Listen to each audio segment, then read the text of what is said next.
Ladies and gentlemen, Gene Kelly with Southwest Championship Wrestling. As you hear the bell ring, with me tonight, Fast Eddie Mansfield in the ring. One of the Funk brothers, former World Tag Team Champions, Terry and Dory Funk out of Amarillo, Texas. Scott Casey. It'll be Casey and Relampago Leon, the Lightning Lion. The Funk's getting it on in the ring right now, Ed. Terry Funk tags in Dory Funk. The men obviously work unbelievably well together as a team, being just recent world champions. You know something? They are the only family in professional wrestling ever to hold the world's title singly. Both of them are world champion. Look at that tackle of Dory Funk Jr. Oh, high hip lock by Scott Casey. Now there's a body slam by Scott Casey. He has really got Dory Funk Jr. in trouble. You know, I despise Scott Casey. I hate Scott Casey. You know, if he got hurt right here on television, I wouldn't feel too bad, because Dory and Terry Funk are my friends. They're my closest friends, and they're the greatest tag team in the world today. Of course, Terry Funk also currently the Southwest Heavyweight Champion. Some controversy about that, but Terry will tell you in a New York Minute that he is the champ, and I got to tell you, he does have the belt. He's in the ring right now in the side headlock clutches of Relampago Leon from Montclovio, Mexico. Leon in at 225 tonight, working on the Southwest Heavyweight champ, Terry Funk. Of course, the Funk boys, the ones that perfected that spinning toe hold, and it's a tough one, Eddie. That spinning toe hold can send a man to the showers real early. That's it. They won the world's title, both of them, with the spinning toe hold. And you see now, Relampago Leon, which is a very much improved wrestler, is really going to work. There's 5 body parts, and he has got the head, you know. And there's 5 body parts, your 2 arms, your 2 legs, and your head. And he's really going to work on Terry Funk, which is the Southwest Heavyweight Champion, and that is the most prestigious belt in professional wrestling. Well, I'll tell you what, yes, Relampago is a good young wrestler. He's giving up a lot in experience. Funk is an experienced wrestler, and I got to tell you, whether you like him or you don't like him as a fan, this man is a tough, excellent wrestler. Whatever your personal views are, does not affect that. The man's an excellent wrestler, and he's dangerous in the ring, along with the other member of that family, Dory. That's it. You know, Terry Funk is a wild and crazy guy. You know, he'll spot a buzzsaw the first 2 rounds and beat him. And as he watch Dory Jr. come in here now, they're going to double up on him real good now. That's the way you do it. That's excellent teamwork there. Well, they double up on him with their elbows while Manheimer was counting, but I got to tell you, that is no help right now to the beleaguered Mr. Lampion. Dory Funk hits a home run. Leon in the grasp of the Harrow one more time to the mat. That is a bolo punch, and Dory Funk Jr. is a master at that, and it will take your head. That's a double arm suplex. Watch this. Whoa! You know, that'd finish the man off right there. That ought to be it. I tell you what, that Leon's a tough guy, Gene. I tell you, look at them. They're working just like a finely tuned Rolls-Royce engine. They know each other's move. Now they're going to work on Leon. They got him going, and they're just staying on top of him. There's Terry with that elbow drop and smash on to Relampago Leon. Relampago, a tough wrestler, but a young wrestler, and he is against a pro who knows what he's doing. I dare say ex-world champion, current Southwest champion, and once again, he's tough. There's the count. There's 2. Leon kicks out. And I'll tell you what, he's got a lot of spirit, Eddie, because that man's been taking some punishment. They own him right now. They're on him, I'm telling you. Look at that bolo punch. I'll tell you, Dory Funk Jr. is a tough, tough man. He is staying right on top of him. Leon's got a lot of heart. He's fighting back. But I tell you, these guys are just like a Rolls-Royce engine, and they are double tough. There's a belly-to-back suplex. That's it right there, Gene. That's it. That's amazing. I can't believe that Leon has got that much strength left in his body. There he goes on the outside. Out through those ropes, 7 feet to the floor. Funk's got a hold of him. Oh, my gracious. Tried to atomic, dropping on the floor over there against Leon. I'm going to tell you, when those Funk brothers get a hold of you, one tags in, the other one tags out. It's going from the frying pan to the fire. Scott Casey around it. They're squaring off. Terry Funk and Scott Casey. Casey the lot of the color. Funk says, well, discretion is the better part of valor. In this instance, he rolls across the ring. All right, the legal wrestlers are in the ring right now, and that's Dory and Leon. The spinning toe hold, what I was telling you about, I'll guarantee you, it can take a man out of the match. Look at that dirty, rotten Casey. The Funks had the match won, and that's that dirty, rotten Casey. You're not supposed to come in and to the ring without a tag. That old boy Terry whooping good. Oh, this is a barn burner. Leon, young Leon, after Funk tags in Scott Casey. Now Casey with an arm sling into the ropes. Flying drop kick right to the chin. And Funk in, the Funk brother in. Casey drops him. Bolo punch. Dory Funk in the ring now. Body slam from Scott Casey. Leon tags Terry Funk on the side of the ring. They got him going. Action like no one else on television. Southwest Championship Wrestling slings Dory Funk into the turnbuckle. Scott Casey into the ring, working on Dory. Right over in our left is Terry Funk. All right, slinging him in to the flying drop kick of Relapagos Leon. Bolo punch. Casey on Terry. Bolo punch. Casey on Dory. Directing traffic. Telling Leon to take Dory. Right toward the middle, traffic jam, bang! I'll tell you one thing, if it didn't knock your porch light out, it'll make it very dim. I'll tell you what, they just ran their heads together at full speed. But look how tough that Terry Funk is. Like I said before, the fans are going crazy. I can't hardly hear myself think. But look at Terry Funk, what a fighter. What guts he's got. He'll fight a buzzsaw, like I said. And I'll tell you what, that Scott Casey, give him credit or not, he is tough. I've had some wars with Scott Casey. But I'll tell you what, I hope them Funks hurt that boy. I'll tell you what, 3 West Texas boys on your screen right now. Casey and the 2 Funk boys, the off-man Marilla. And that is one tough breed. Leon tagged in. Terry Funk into the ropes, flying drop kick. Relapagos Leon on Terry Funk. Into the ropes, flying, oh, gonna try for a pin. Whoa, what a move that was by Leon. I thought he had Terry pinned. This could be an upset in the making. You never know. This could be a main event in any town and any country in the world. They're going at it tooth and nail, I guarantee you. Body slam Leon on Terry. Dory into the ring and got him out of it before they could count. Now it's Dory off the top rope into the left leg of Leon. 1, 2, 3. Man Hammer counts him out. A leg pin. Terry Funk, Dory Funk, former World Tag Team Champions in the heavyweight division, and Terry, of course, the current Southwest heavyweight champion. I told you they're world class. They didn't get there accidentally. It's because they're tough, and they are good. I'll promise you that.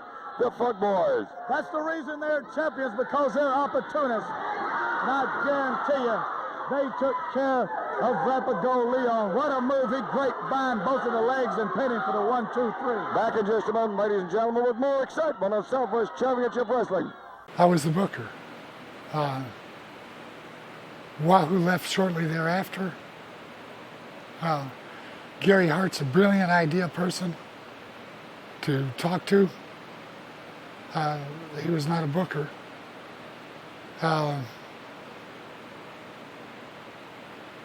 Roddy Piper was a brilliant person to talk to. There were a lot of people in the Carolina territory that Ricky Steamboat, for that matter. I said, Wahoo, there were a lot of people in the territory at the time who knew what they could do to contribute. I could go sit down with these people and I could talk to them about what's best for the territory. And at the same time, they're telling me what's best for them. But I think that's important in being a good booker, is to be able to communicate with your talent and find out how they can contribute. Dory clearly had that mind. If you look at who he's mentored, if you look at how he handled his own career, and he booked in Florida, he booked in different places, and was successful and knew what to do. Honestly, I don't have every idea that should be put forward in my head myself, but I know where to find them, and I know how to get them, and I know how to put the puzzle together so that it all works. And I think that's what any good booker or manipulator should have, is that ability to communicate with the people that are going to draw the money.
I've said it for so long about even Ric Flair is, you know, what Terry Funk and Ric Flair and a few others got, you can't teach.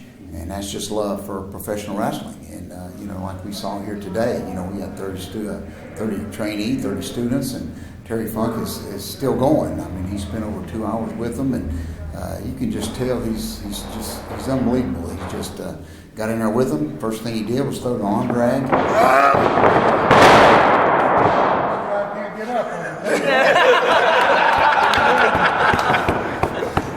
I just think it's amazing. You know, a lot of it is how he was taught many, many years ago. Of course, you know, you can see a lot of his dad's upbringing and stuff in it. Man, pull that motherfucker in there. You're working over that damn.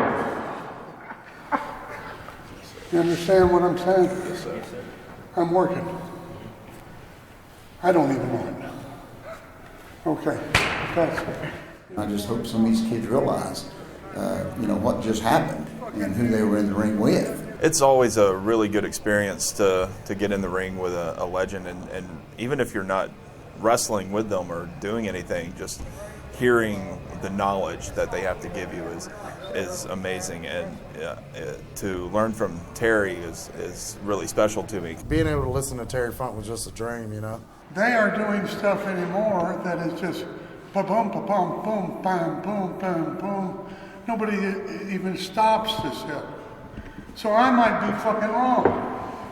I might be 100% fucking wrong in what I'm telling you right now. You guys got to digest what I say, take what you like from what I say, and think about it, and do what you think that those fuckers that are sitting out there watching you, not fuckers, those wonderful people that are watching, and that's the goddamn truth too. Take their hard-ass earned money that they work for all day long and sitting out there, you know. I mean, it's Terry Funk, you know what I mean? We're the lucky ones. This ain't Madison Square Garden or the Charlotte Coliseum. This is, you know, Knoxville, North Carolina, you know, National Guard Army. And he put everything he had into that training center. I'm just telling you the psychology of a match, which you guys would be working a different match or whatever it is. I don't, because I'm giving you a short time period or anything else. But you guys do such good-looking stuff, and all you guys do, that you can spend a lot more time selling than what you even do. And I think you guys know that.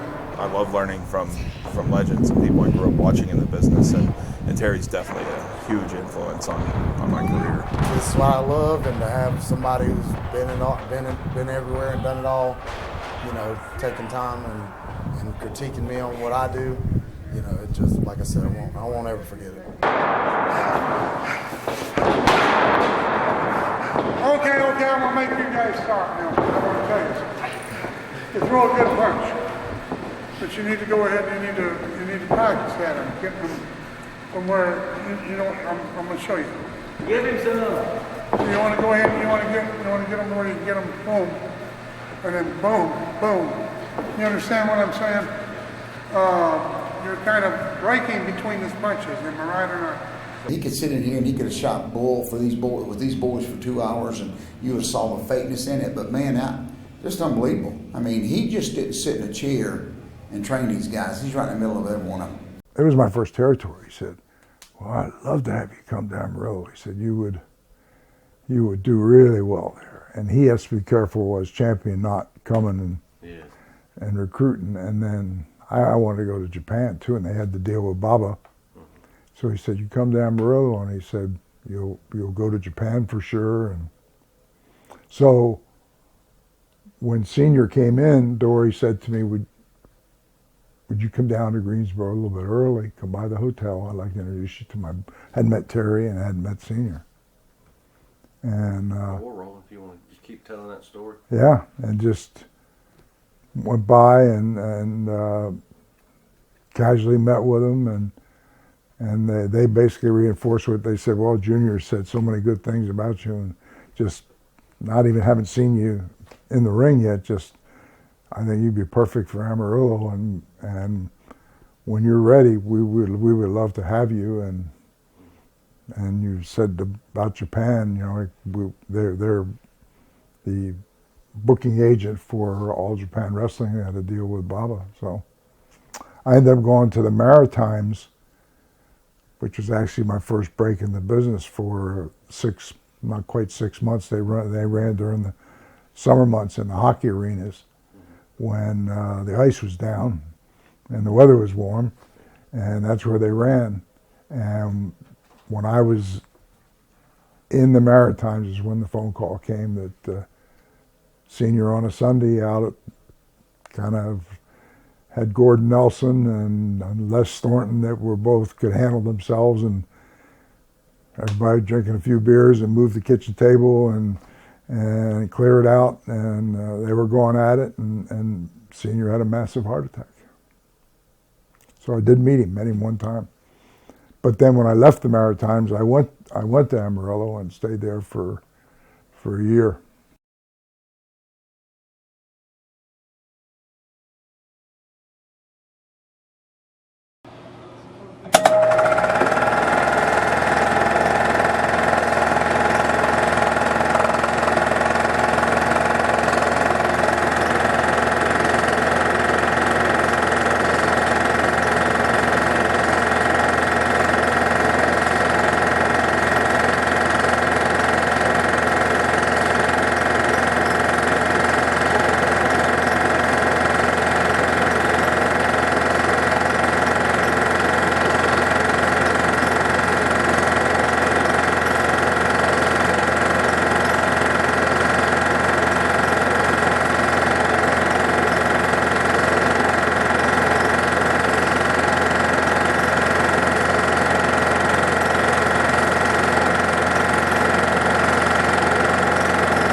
trained with Dory Funk Jr. in November of 1998 up at the WWF dojo. You know, I had the Funkin' Dojo up there, and you know, it was the beginning of the developmental system. And he would take you for 9 days and basically run you through a 9-day camp. Like, I was in a class with Devin Storm and Christopher Daniels and myself. We were the unsigned 3. But then there was Glenn Kolka, there was Tess, there was Kurt Angle, there was Sean Stasiak, Tiger Ali Singh, Giant Silva, all these guys that were already under contract. It didn't matter if you were 7-foot-tall Giant Silva or you were 185-pound Steve Corino. You know, you had to do what Coach said. And, man, those 9 days, not only did I become like a better wrestler in the ring, but I learned how to do the promo. I learned what worked, what didn't work, what are the buzzwords that you shouldn't hit, you know? For example, if I'm wrestling Dory Funk Jr. and I say, I'm going to beat you, old man, well, what am I doing? You know, he was teaching me, well, I'm old. And if you tell people I'm old and you beat me, who did you beat? But if I'm an old man and I beat you, then you're no good because you couldn't beat that old man that you promised. And it just, things started clicking, you know, because it was little things that Dory would teach. And man, I didn't get the contract either to Chris or Devin, but like we all became better professional wrestlers, the package professional wrestler afterwards.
he gave me the greatest opportunity in the world. I can remember growing up and driving from one territory to the next.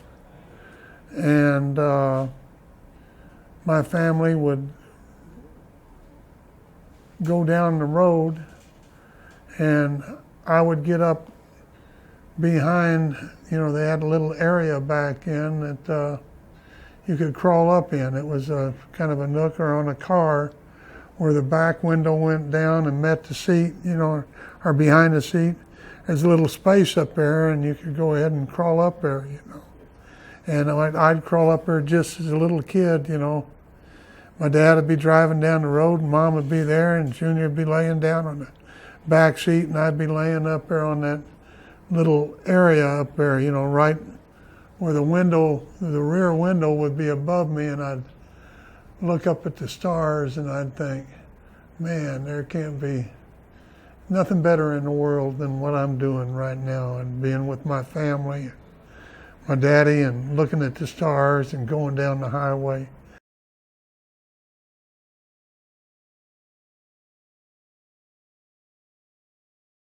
Okay, this is where I spend 3 or 4 days a week.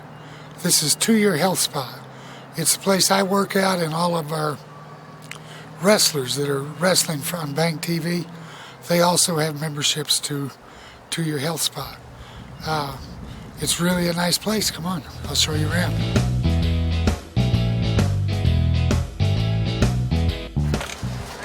Come on in.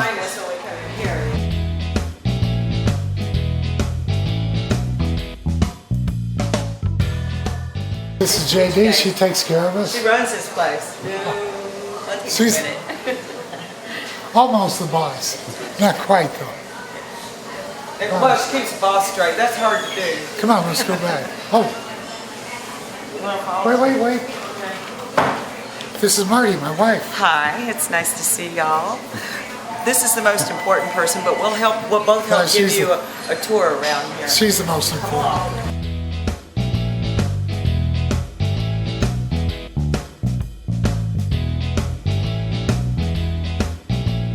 This is one of the more important exercises I do. This is for the biceps. It's curls. Everybody does curls, especially professional wrestlers. They gotta have the big arms.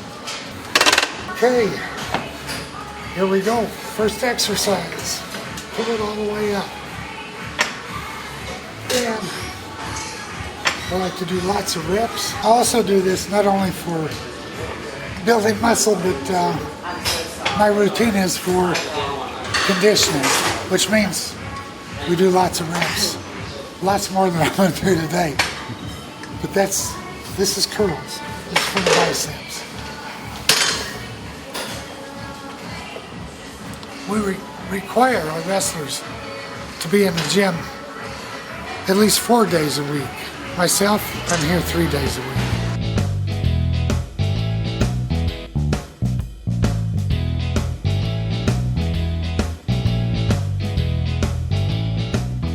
Okay, your workout has to be balanced. We did the biceps. So now we're going to the triceps. And then not only triceps, but chest too.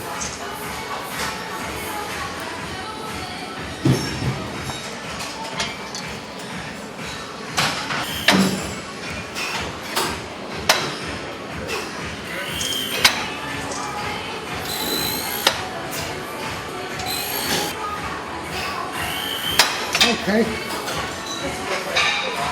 You'll notice if the camera picks up the sound, on straining, always exhale. And then inhale on the way down. When you really push that strain, don't hold your breath. Not good. It could blow you out. So we don't want to do anything like that. So always exhale when you're in a straining motion.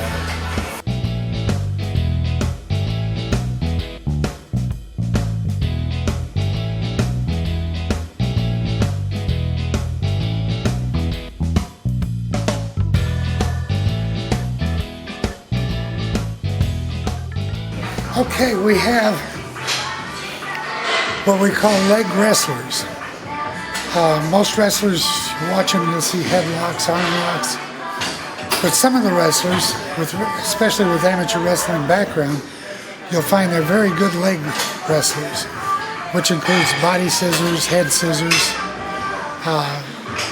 figure 4 leg lock, made famous by Ric Flair, the great Ric Flair.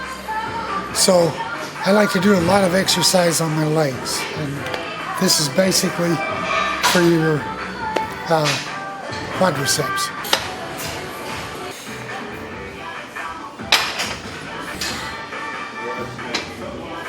If you're like me and you talk with your hands are free. So you can talk all you want.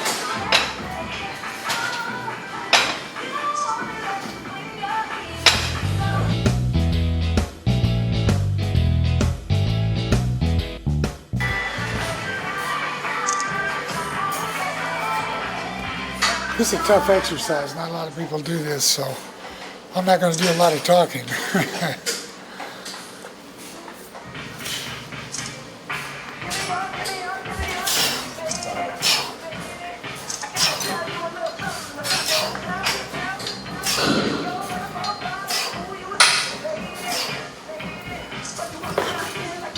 Okay, good for your biceps. Good tough exercise. Try it sometime. Well, Terry Funk, I refereed Terry Funk's matches when he was the NWA champion back in the day. I refereed one of the greatest matches I ever refereed, I think. Not the refereeing was great, the match was great.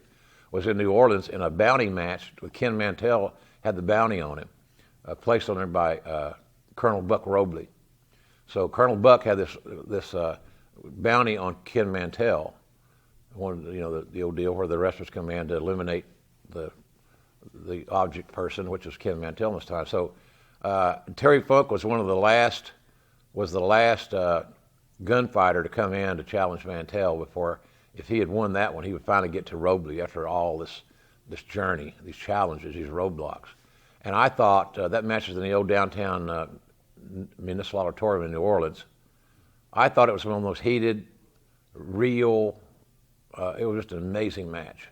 And of course, Terry was a professional, and he put Mantell over, so Mantell finally can get to the destination, which was Buck Robley. But it was an amazing match. I remember that match vividly because after the match was over in the locker room, we were showering up to leave, and Terry asked me if I was happy working for Bill Watts, and I said, yeah. I'd never worked for anybody else, so I didn't know good, bad, or indifferent. I said, yeah, I'm kind of home, and I live in Oklahoma. He said, well, if you ever want a job, you're a hell of a young referee. And it really meant the world to me because he was such a worldwide superstar.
he was hardest.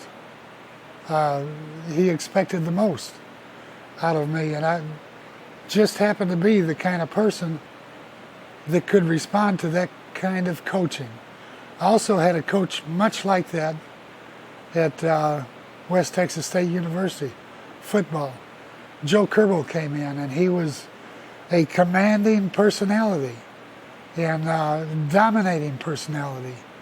If you got hurt a little bit, you stayed in the game. You played. Before the games, we used to always have prayer. It was not unusual for him to say, "God damn, you guys get over here and pray." So, that's the kind of environment I came up through.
legend.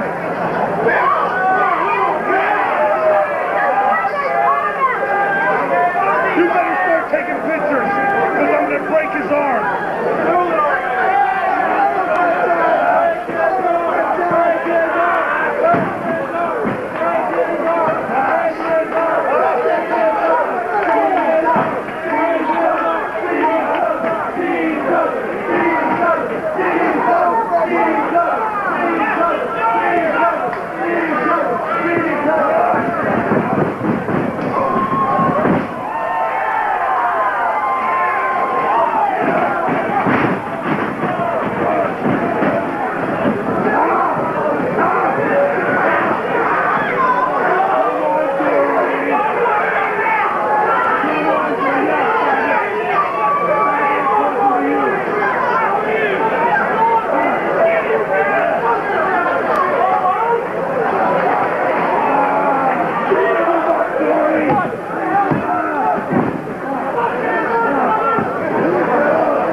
first time when he came to Asheville, the night before Thanksgiving in 1970, he wrestled Johnny Weaver. And when he walked to the ring, the whole crowd just got quiet. I mean, not only was he the heavyweight champion of the world, he looked like the heavyweight champion of the world. And they went 45 minutes, and Dory took 2 out of 3 falls, but he made Johnny look good. It was a great match, but still, there was something about Dory that set him apart from everyone else, and it wasn't just the belt. It was, again, what he did in the ring and how he handled himself in interviews, and again, he just looked like the world champion.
out there on the Amarillo territory. So No. What happened to it is it's almost like the lost film. We had 60 some cans of it. And what happened to it is we sold the territory to Mulligan and Murdoch. And what happened there was a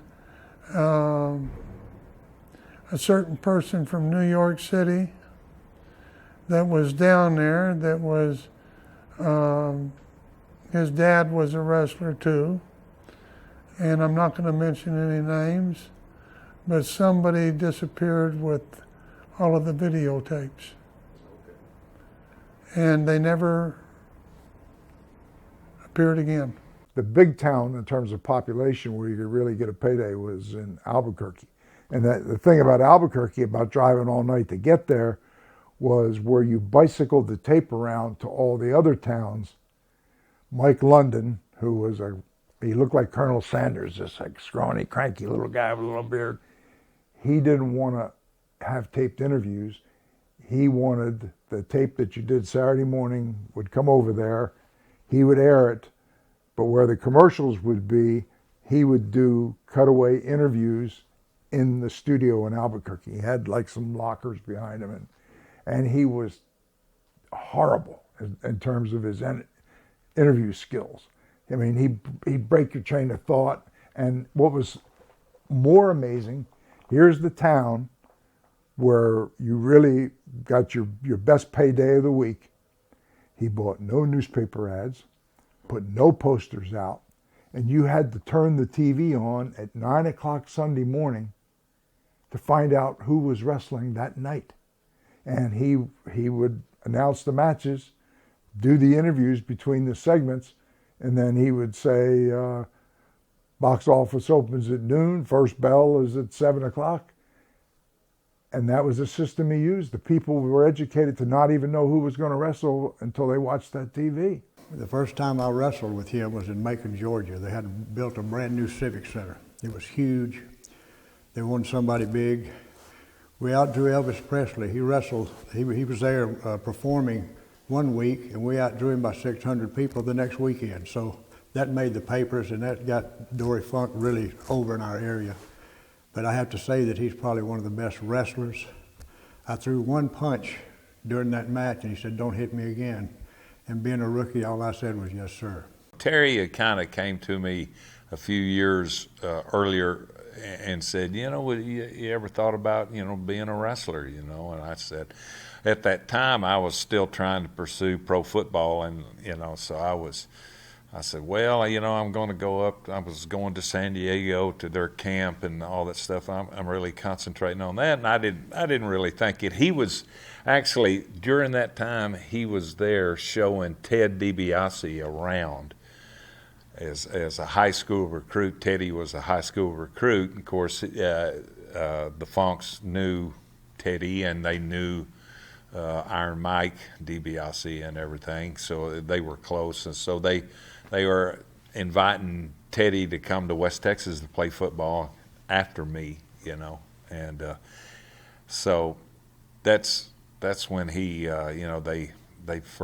he first kind of mentioned getting into wrestling, but I was more interested in pro football, trying to pursue that first, and but then later, after I didn't make it in football, in pro football, I went back into teaching. And I was teaching, and I wrote about it, and everybody knows the story. But I brought home $477 a month teaching, and I was just going, God, how am I going to raise a family, do anything, So it's just.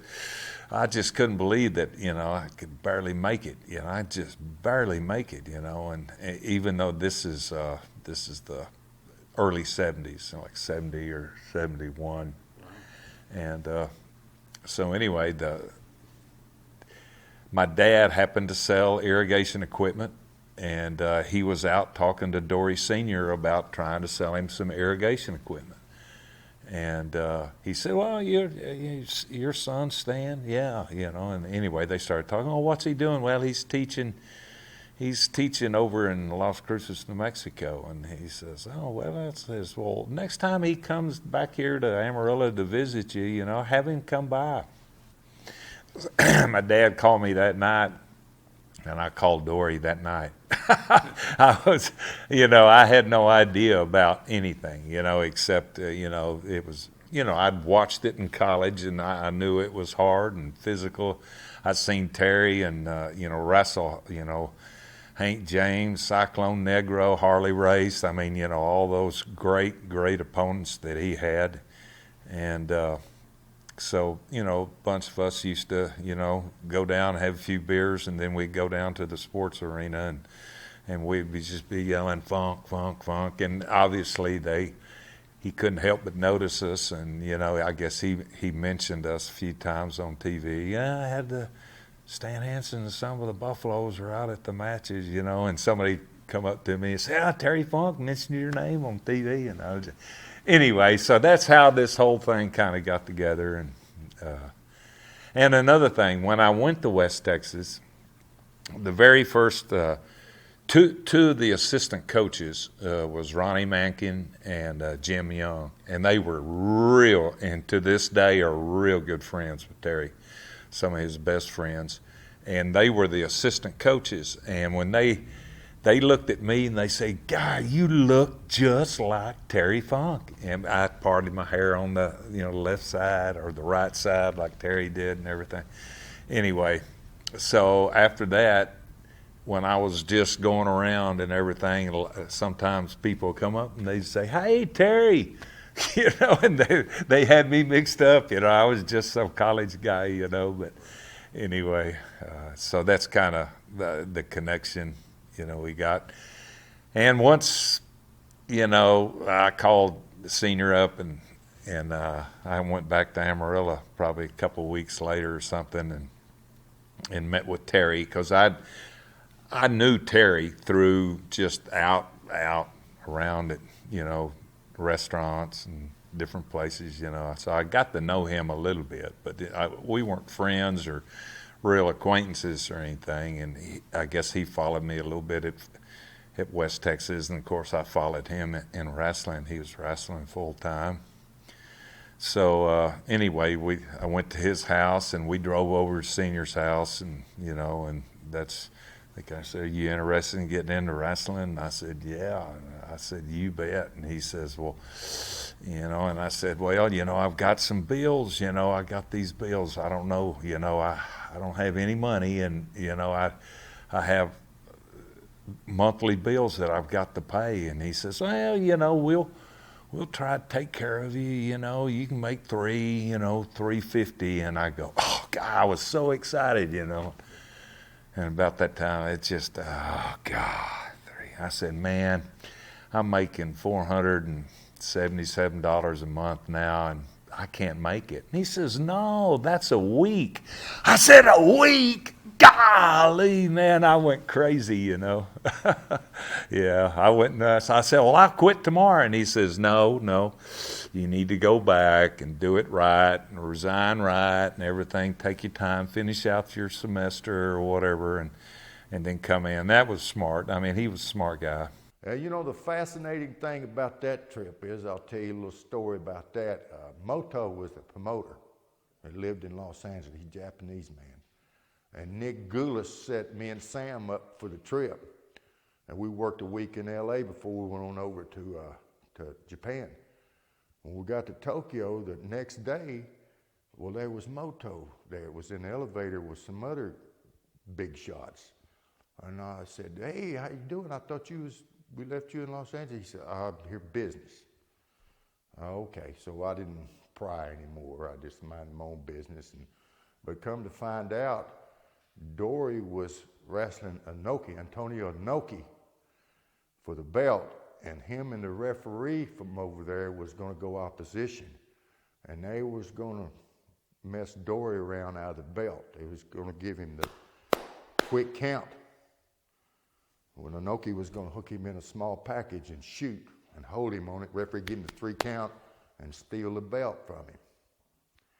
And then they would do their opposition thing and go from there. So that's why Moto was there. He got wind of it, and they came over, and everything worked out all right in the end. They didn't do their little deal, but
All right.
He's not as tough as they say he is.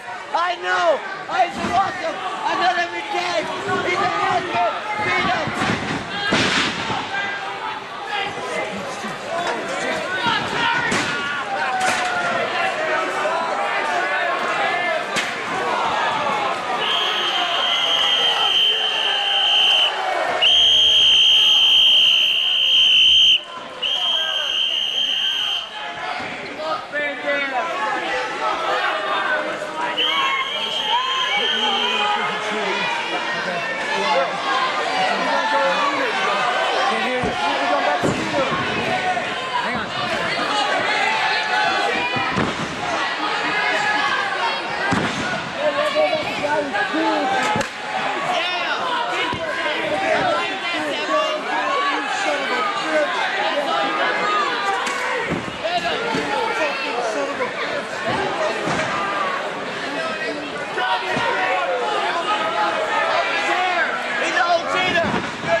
Terry was a big hero over there to him. He was, as we'd call him over here in America, he was one of the good guys, one of the faces. And me and Stan were the heels or the bad guys over here. And always, you know, Stan and I were a team, and it always wound up being Funk. It was either Funk or Baba or Funk and Jumbo Tsuruta every night that me and Stan had to work with. And that Terry Funk, you know, he's not a huge man. He's, what, 225, 230? But he's as tough as nails. I mean, me and Stan used to laugh. We'd get in that ring, and we'd beat on that son of a gun until we were give out. And all that dadgun, all you'd hear out of was, hoo-hoo, hoo-hoo, hoo-hoo, hoo-hoo. And we'd beat on him some more, and Stan said, tag me in. He said, tag me out. We'd beating on that son. We'd wear ourselves out beating on Funk. Terry Funk. Let me tell you about Terry Funk. Back a few years back, well, really more than a few years back, in Memphis, Tennessee, was my first chance to meet Terry Funk. We were doing a big program down there, a big angle down there with Jerry the King Lawler. Lawler had broke his leg. I had been managing Lawler for about 4 or 5 months. And he broke his leg, so we started bringing in different individuals to fight Lawler after he came back to wrestling. And of course, he was after Jimmy Hart. And I had Big Joe LeDuc in, and I had Austin Idol come in to fight him, and even the Hookster came in to fight him. But one of my favorite matches is when he brought Terry Funk in to fight him. Now, I'd heard about Terry Funk before that, but only in wrestling magazines, because back then, the only way you could pick up any of the other territories was really watch TBS wrestling, Ted Turner's station, down in Atlanta, Georgia, of course. So, you know, I'd really read up about Terry and his brother Dory, and of course, coming from a wrestling family, you know, Dory Funk Sr., and I was so excited. And when Terry came down, to me, it was just a match made in heaven because he was so awesome, so good. His interviews were great. And of course, his ring performance in and out of the ring, mostly out of the ring, were phenomenal. So that was my first experience meeting Terry Funk.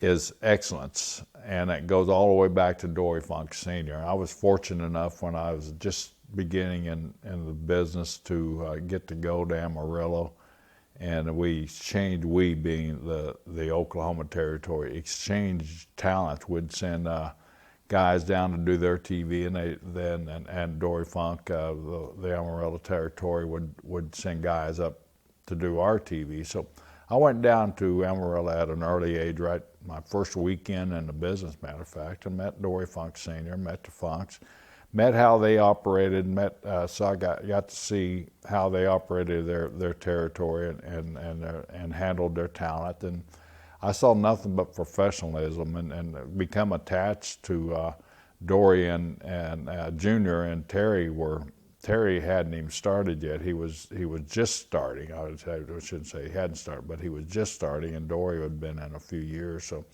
it was my first introduction to him. It probably was in 1967.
it's worth saying, he was the one who brought Eddie Guerrero to the national scene. He handpicked Eddie Guerrero to have his first or second match in World Championship Wrestling, and wanted them to hire him. And of course, WCW and their infinite not wisdom, Jim Hurt, and during that time, looked at Eddie and said, he's too small, and boy, if anything was ever proven wrong in professional wrestling, it was that. First time I met Mr. Funk is Terry. We're running up Buffalo Bowl, and every day you report to Buffalo Bowl every season, you got to run all the way up to the stadium and back. I remember this group on a horseback was running by his fence, yelling, "Come on, boys, pick it up, pick it up." And the guy running next to me said, "Who's that idiot?" He goes, "Oh, man." He said, "No, man, that's Terry Funk, that's Terry Funk." I said, "So? Who the hell's that?" And they were freaking out. "You don't know who Terry Funk is?" I said, "No, I don't know. He's a fucking idiot on a horse." That's all I think he is. And all the football players are about Kelly Kiniski, man. That's one of the Funk boys. I said, "So?" But crazy. Like I've had matches with Terry that he hit me so hard with that left hand, and to the point where I start hitting him back so hard, and they go, "Hey, you got to easy up on the old man." I'm like, "But you're killing me." There was one time in Florida for MLW, he threw me over a bar and started throwing plastic cups, and then he looked at one, he goes, "I don't know if this is plastic," and it's a glass, like a regular glass, hits me in the head and breaks. And he leans in, he goes, "Oh, I should have told you to duck." "No, thank you," or "No, please, I'm sorry." "Yeah, oh, I should have told you to duck." It just, and you couldn't get mad at him because he's Terry Funk. He's awesome. He was 3 years after me. His first match was against Sputnik Monroe. Yeah, he's going to remember this. I remember it like yesterday. Sputnik Monroe. And it had a 10-minute time limit on it. And I thought that 10 minutes was 2 hours. It lasted forever, and it was really a crazy deal because old Sputnik, he was an old timer, and he went ahead and he had me in a headlock, and had me, there's a 10-minute match, and he had me after about 7 minutes went by, and I was still in the headlock, and he's saying, "You're doing great, kid. You're doing great. Just stay right there." He's gonna go right through the 10 minutes, that way. And about 7 minutes into the match, my father came running down here. The next thing I knew, my father was at ringside, and I'm gonna quote him. He said, "God damn you, Terry, get up off your ass and fight that son of a bitch." He says, "Get up off your ass and do something, Terry." And I was so afraid of him, and the people thought, my God, his dad really went ahead and spirited him up, All of a sudden, Terry just jumped up like somebody stuck a rod up his butt. Yeah, I was scared to death that he's going to come in there and kick the shit out of me. That's what I was afraid of. I went out there one of my school trips, and that was another great thing. I'd had to have like a spring break, and I'd have 3 or 4 days off. And I would call Dory Sr. and say, "Hey, man, I got 3 days off. Can I get booked?" I'd go down there and make myself drive all 200 miles to Amarillo and wherever they wanted me to go. I'd come back to Oklahoma with $200-300. I thought I was the richest man in the state of Oklahoma, which I could have been at that time. There were $200 or $300 in my pocket. But it was a great place, a strange place, and they had their philosophies, and Oklahoma Territory had theirs, and Florida here had our philosophy. So, it's all different. And I remember the first night I came in to the Territory. I'd been 2.5 years in Charlotte, about 6 months, and now I drove all the way across country. I stopped in Charlotte for a week, stopped in Atlanta for a couple days, and then came into Amarillo in like November, and started. I don't know if I started on TV. I might have started on TV. I'd have to look back and see, because their TV was taped Saturday morning, and Saturday night they would sometimes run, if they didn't go to Colorado, they would run like Hereford. Hereford was only like 35 miles away. There was an arena called the Bull Barn. And so that Saturday night, first day in the territory, they showcased me on TV. That night I'm in the main event in Hereford. 50 people there maybe. 45 minutes. So what happens? I ended up going 45-minute time limit with Terry Funk. Damn near got beat to death my first night, and I'm thinking, oh my God.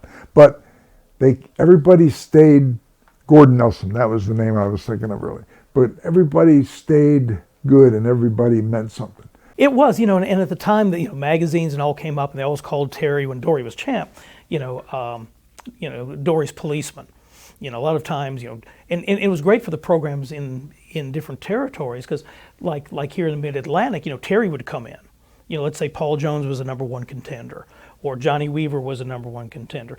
Terry would come in and say, no, you got to get past me before you get to my brother. So there'd be great matches built up. And, people were always wondering, will Terry ever get a chance at the world title?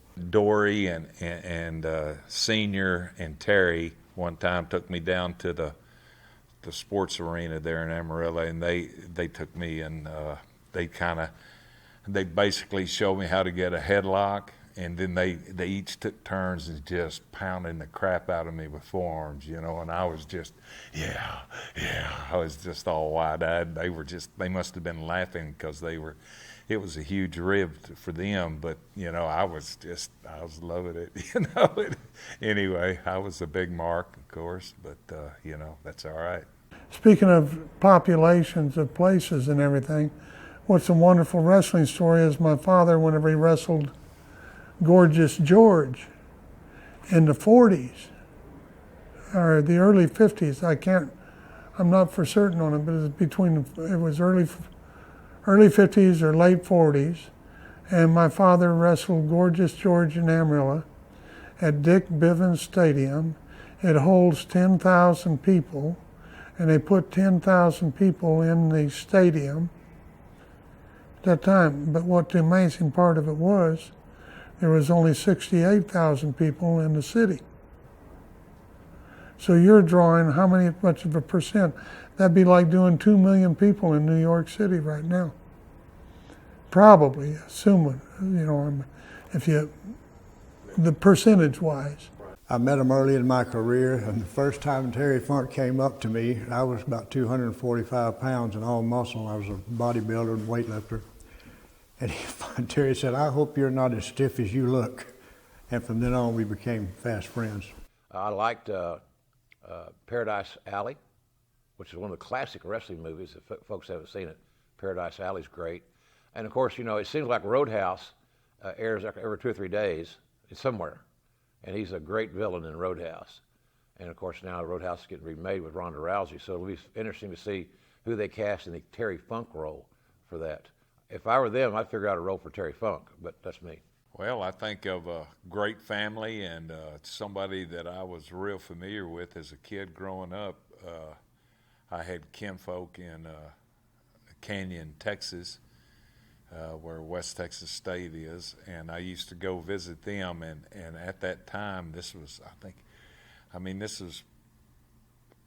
in the late 50s, early 60s. There was Dory Funk Sr. had a show, Saturday morning kind of show, and he had a sidekick named Honest Jess, and anyway, and all my cousins and everything used to watch it. And so when I went up there to visit them, that's how I became a little familiar with the Funk name, and Dory Funk Sr. we're talking about. In 2014, I was in Germany with them, and Bader didn't want to come to the show, and it was supposed to be me and Bader against 2 of the WXW guys, and Bader didn't get on the plane from England to Germany. So it's just Terry, and Terry was only there as like an appearance. And I'm trying to think, how do I manipulate my way into being at me and Terry Funk? And just selling him the tag match, I said, Terry, you don't have to do anything, just stay, I'll take all the heat. And he just looks at the 2 kids, he's like, all right, here's what we're going to do. I'm going to go for the spin to hold, and then you're going to beat the shit out of me because people are going to want to see me get the shit beat out of. And I'm thinking, no, they don't. No, they don't. They just want to see you come in and House of Fire. But that's the way Terry, like, he has this mentality that he's not a big star. Like, he doesn't have that big star ego or, you know, I can't be beat or I have to look a certain way. Terry is just such a humble man that he believed that I, as the younger guy, should have got the pin. You know, not the legendary Funk. He believed that he should have taken the heat while the heels were beating up on him, so that I could make the hot tag because he believed that was the pop. And I'm like, but you're Terry Funk, you know, and almost arguing with him to the point like we walked out of the room. I said, all right, boys, you heard what Terry said? They're like, yeah. I go, all right, this is what we're really doing. You know, I said, do not touch him. You know, let him get that hot tag. And like, I felt bad afterwards. I'm like, man, I kind of flim-flammed Terry Funk, but I also knew that like this guy is so humble that he would have at 70 years old taken all the heat that he, you know, and would have taken, if they would have said, Terry, we need you to get beat by these two guys too. And they got these crazy moves where you're going to fall on your head at 70 years old. He would have been like, all right, whatever you need, you know, that's just, and I learned stuff like that growing up. Like, do you want to be the bitter veteran, or do you want to be a guy like Terry Funk, or do you want to be a guy like Jack Victory, or you want to be a guy that is so happy to just be involved with the business that he grew up watching or grew up in? And I believe that, you know, that is, the attitude is almost everything, especially when you get in your 40s.